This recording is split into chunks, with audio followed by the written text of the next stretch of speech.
나는 올해 64, 이름은 박정숙이다. 요즘 들어 가장 무서운 건 병보다 사람의 마음이다.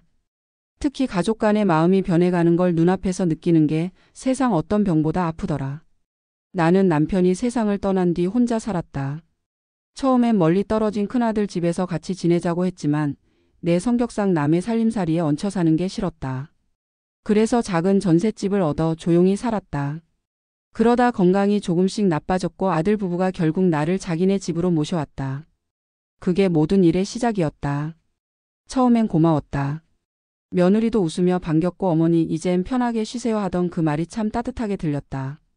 하지만 시간이 지날수록 그 웃음 뒤에 가려진 미묘한 불편함이 느껴졌다. 작은 일 하나에도 표정이 달라졌다. 컵을 깨뜨렸을 때, 음식 냄새가 진하다고 했을 때, 심지어 새벽에 기침을 했을 때조차. 그녀의 눈빛엔 왜 아직도 여기 계시죠? 라는 말이 담겨 있었다. 나는 눈치가 빠른 편이다. 그래서 더 괴로웠다.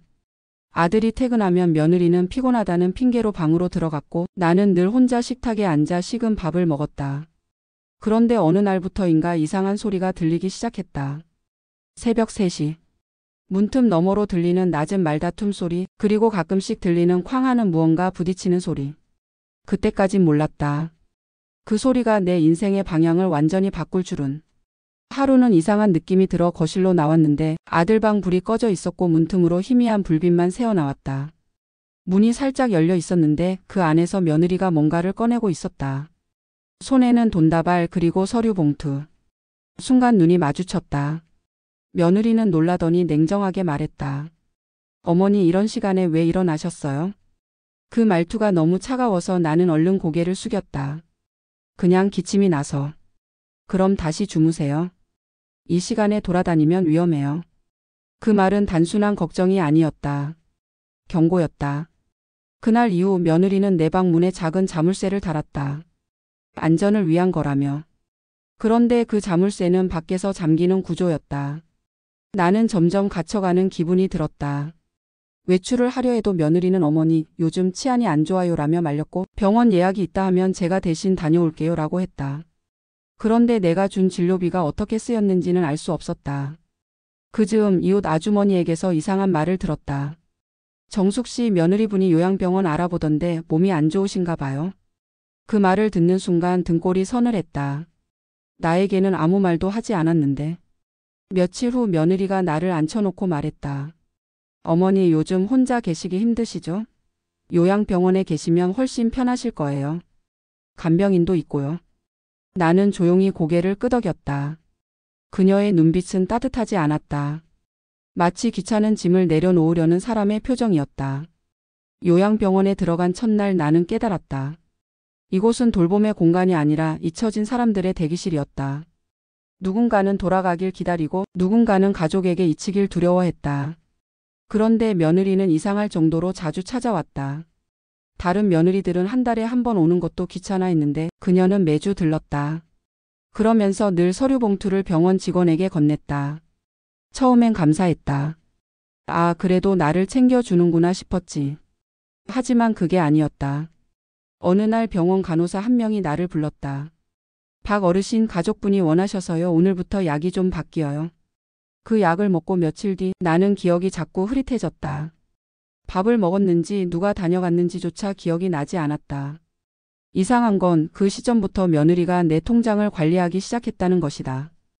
은행 직원이 병원으로 찾아왔고 며느리의 손에는 위임장이 들려 있었다. 그제야 나는 모든 걸 눈치챘다. 며느리는 나를 요양병원에 가두고 내 재산을 정리하려는 거였다. 그때부터 나는 연기를 시작했다. 정신이 없는 척 아무것도 모르는 척.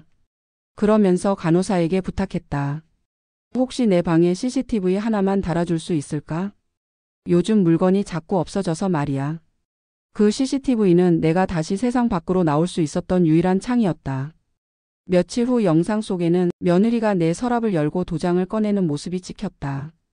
그리고 병원 업무과 직원과 함께 위조된 서류를 작성하는 장면도. 나는 눈물이 났다.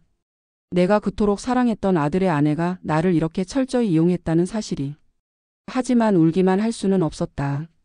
그날 밤 나는 평생 용기 중 가장 큰 용기를 냈다. 몰래 경찰서에 연락했다. 며칠 후 며느리가 평소처럼 병원에 들어왔다. 그녀가 내 방 문을 열자마자 경찰 2명이 그녀를 막아섰다. 김영 씨 위조 및 사기 혐의로 체포합니다. 그녀의 얼굴이 하얗게 질렸다. 나는 그 모습을 보며 처음으로 편히 숨을 내쉬었다. 그 일이 있고 한참이 지난 지금 나는 여전히 요양병원에 있다. 하지만 마음만큼은 세상에서 가장 자유롭다. 가끔 간호사가 묻는다. 어르신 며느리 용서하셨어요? 나는 미소를 짓는다. 글쎄요, 그건 아직 모르겠네요. 다만 내가 다시 사람을 믿게 되기까진 시간이 좀 걸릴 것 같아요. 그리고 창문을 바라본다. 어느새 봄이 와 있었다. 바람이 따뜻했다. 이젠 정말 괜찮다. 노후란 고요한 평화 속에 있는 게 아니라 마지막 순간까지 나를 지키는 용기를 배우는 시간인지도 모릅니다.